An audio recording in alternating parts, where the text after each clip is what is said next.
নমস্কার, সুচিত্রাস কিচেনে আপনাদের সবাইকে স্বাগত। আজকে হাজির হলাম কাঁচা আমের টকঝাল আচারের রেসিপি নিয়ে। এই সময়ে বাজারে প্রচুর পরিমাণে আম পাওয়া যাচ্ছে। এই আচার একবার বানালে কিন্তু সারা বছর স্টোর করে খাওয়া যায়। যে কোনো কিছুর সাথেই কিন্তু এই আচার নিলে তার স্বাদ দ্বিগুণ বাড়িয়ে তোলে। আসুন দেখে নেওয়া যাক আজকের এই আচারের রেসিপি।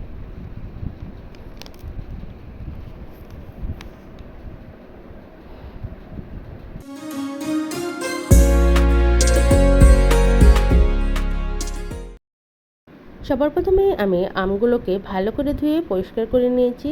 আমে কিন্তু কোনো রকমের জল নেই, একদম সুতির কাপড় দিয়ে আমগুলোকে ভালো করে মুছে নিয়েছি। এবার একটা বটি দাও দিয়ে আমগুলোকে কেটে নিব। একটা আমের কিন্তু আমি 12টা টুকরো করেছি। আমের যে মাঝখানের গুটিটা সেটা ফেলে দিয়ে ছোট ছোট করে কেটে নেব। এরকম করে ছোট ছোট করে কেটে নিলে অনেকটাই সুবিধে হয়, কারণ অনেকে কিন্তু আচার কম খায়। সেজন্য ছোট টুকরো দিলেই খুব সুবিধা হয় আর ভালো করে তেল মশলাও ঢুকে যায়। সবগুলো আমি এভাবে কেটে নিব। গাছের থেকে আম পেড়ে আমের আচার বানানোর মজাটাই কিন্তু একটু আলাদা হয়।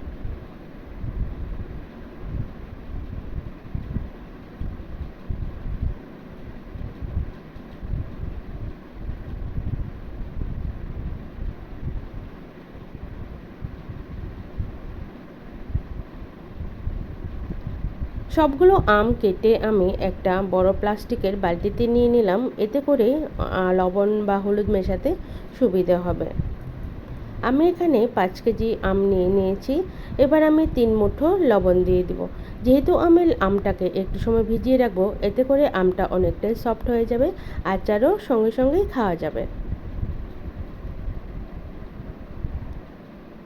2 চামচের মতো দিয়ে দিব হলুদ। লবণ আর হলুদ দিয়ে আমটাকে ভিজিয়ে রাখবো। ভালো করে মিশিয়ে দেব।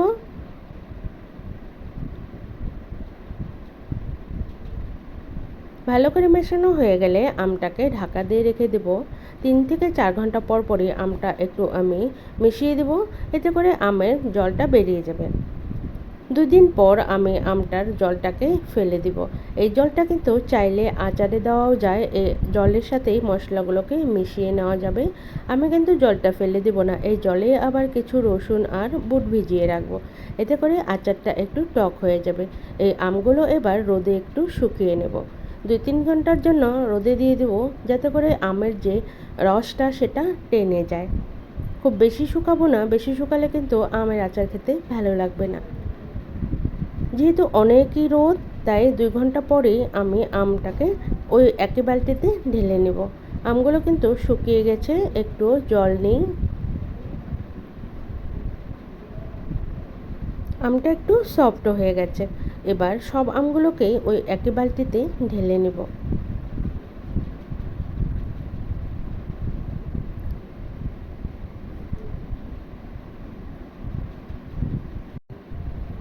এবার আমি আমের মশলা রেডি করে নেব। মশলা বলতে প্রথমেই দিব সর্ষে। আমি এখানে 4 টেবিল চামচ দিয়েছি সাদা সর্ষে আর 2 টেবিল চামচ দিয়েছি কালো সর্ষে। এতে করে আচারের স্বাদটা বাড়বে আর আচার অনেক দিন পর্যন্তই থাকবে, নষ্ট হবে না। এর একটা ঝাঁঝ থাকে। খুব বেশি সময় কিন্তু ভাজবো না, হালকা একদম গ্যাসের ফ্লেমটা একদম লোতে রেখেই হালকা করে ভেজে নিব। খুব বেশি ভাজলে আচারের টেস্ট হবে না। জাস্ট এটার যে একটা নরম ভাব থাকে ভিজা ভিজা, সেটাকে শুকনো করে নিব। সব মশলা কিন্তু একসাথে গুঁড়ো করব না, এতে করে মশলা বেশি গুঁড়ো হয়ে গেলেও কিন্তু ভালো লাগে না। একটু আধা ভাঙা করেই গুঁড়িয়ে নিব। একটা বড় বাসনে রেখে দিলাম। এবার আমি 2.5 চামচ দিয়ে দিব জিরে। বড় চামচের 2 চামচ দিলাম আর আধা চামচ দিলাম। এর সাথে দিয়ে দেবো মৌরি। মৌরি আমি এক বাটি নিয়ে নিয়েছি, কিছুটা রেখে দিয়েছি 2 চামচের মতো, আর বাকিটা দিয়ে দিব। এটাকেও ভেজে নিব। খুব বেশি ভাজবো না, কয়েক সেকেন্ডে একটু ভেজে নিব। এর সাথে 2 চামচ দিয়ে দিব আজওয়াইন। এতে করে আচারের ফ্লেভারটা বাড়বে আর খেতেও ভালো লাগবে। 15 থেকে 20 সেকেন্ডের মতোই মশলাগুলো ভেজে নেব। হালকা একটা গন্ধ ছাড়লে এটাকেও একটা প্লেটের মধ্যে তুলে নিব। সব মশলাই ঠান্ডা করে গুঁড়ো করে নেব।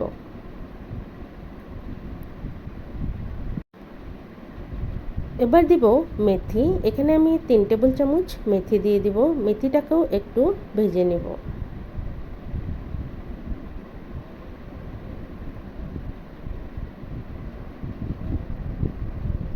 ও জিরা আর মৌরির সাথেই এটাকেও নামিয়ে নেব। নামিয়ে এগুলোরও গুঁড়ো করে নেব। খুব বেশি কিন্তু ফাইন গুঁড়ো করব না, একটু হালকা দরদরা থাকতেই নামিয়ে নেব। দেখুন মশলাটা ঠিক এইরকম, কিছু কিছু দানা আবার কিছু কিছু গুঁড়ো হয়ে গেছে। একটা বড় বাসনে আমি ঢেলে নেব। এবার 1 চামচ দিয়ে দেব কালো জিরে। কালো জিরেটা কিন্তু আমি গুঁড়ো করব না, কালো জিরে যদি গুঁড়ো করা হয় আচারটা তেতো হয়ে যাবে। হালকা একটু ভেজে ওই একই মশলাতে দিয়ে দেব। দেওয়া হয়ে গেলে এবার ওই একই কড়াইতে আমি তেল গরম করে নিব। আমি প্রথমেই 300 গ্রামের মতো তেল দিয়ে দিব।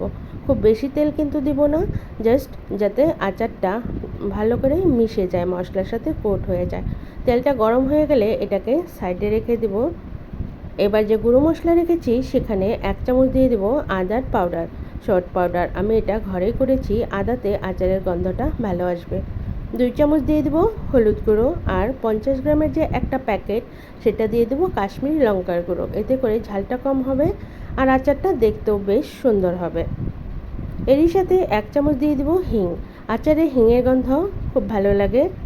আর আধা বাটি দিয়ে দেব লবণ। যেহেতু আমি আগেও লবণ দিয়ে ভিজিয়েছিলাম, লবণটা কিন্তু টেস্ট করে দেওয়া যায়। খুব বেশি লবণ হলেও ভালো লাগে না, আবার একদম কম হলেও কিন্তু ভালো লাগে না।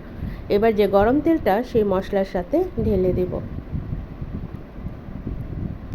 মশলা যতটুকু কাঁচা ভাব আছে এই গরম তেলে কিন্তু সেটাও একটু ভাজা হয়ে যাবে। আমি সব কিছু ভালো করে একটু মিশিয়ে দেব।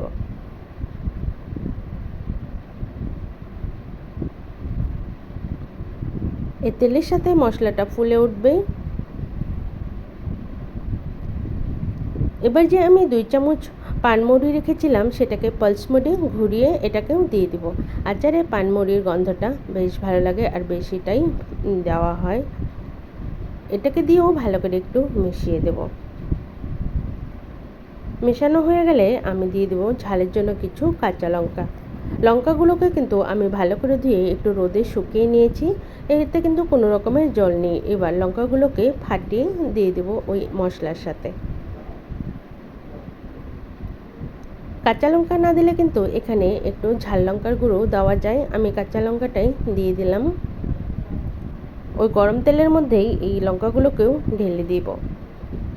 লঙ্কার যে একটু জলজলে ভাব সেটাকেও একটু ভাজা হয়ে যাবে। এবার মশলাটাকে ঢাকা দিয়ে রেখে দেবো যতক্ষণ না পর্যন্ত ভালো করে ঠান্ডা হয়।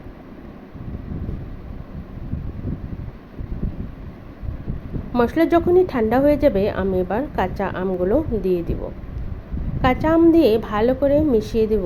যত বড় বাসন হয় তখন ভালো হয় ভালো করে মেশাতে। বাসনটা কিন্তু ছোট হয়ে গেছে, যেহেতু আম অনেকই বেশি। ভালো করে দেখুন মশলা কিন্তু আমে একদম লটপট হয়ে গেছে, সব আমে মশলা লেগে গেছে। এবার এই আমগুলোকেও ঢাকা দিয়ে রেখে দেব।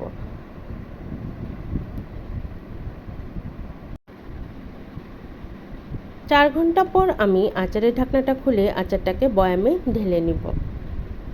তৈরি হয়ে গেল আমাদের এই আচারের রেসিপিটা যদি ভালো লেগে থাকে একটা লাইক করার অনুরোধ রইল। এবার এই চীনামাটির বয়ামে আমি আচারগুলো ঢেলে নেব, বা কাচের পাত্রেতে কিন্তু আচার রাখলে আচার ভালো থাকে। এবার ভাত, রুটি, পরোটা যে কোনো কিছুর সাথে খেলে এর স্বাদ কিন্তু দ্বিগুণ বাড়িয়ে তোলে। আর এই আচার 1 বছর থেকেও বেশি দিন থাকবে যদি ভালো করে রোদ দেওয়া হয়। এতে যাতে কোনো রকমের জল না যায়, জল গেলে কিন্তু আচার নষ্ট হয়ে যায়। যখনই রোদে দিব ওপরে একটা কাপড় দিয়ে ঢেকে রোদে দিব। ঢাকনা লাগিয়ে দিলে কিন্তু এর যে জলটা সেটা আচারে যায় আর আচার তাড়াতাড়ি নষ্ট হয়ে যায়। ওপরে আমি আরও 100 গ্রামের মতো তেল দিয়ে দিলাম, চাইলে এখানে না দিলেও হয়। এবার ঢাকনাটা লাগিয়ে ওপরে একটা কাপড় দিয়ে ঢেকে দিব। যেহেতু মুখাটা এয়ারটাইট না, এয়ারটাইট হলে কিন্তু কাপড় না দিলেও হয়। এরকম করে রেখে দিলে খুব ভালো হয়। এবার কাপড়টা দিয়েই রেখে দেবো, যখনই রোদে দেবো ঢাকনাটা খুলে দিয়ে দেবো।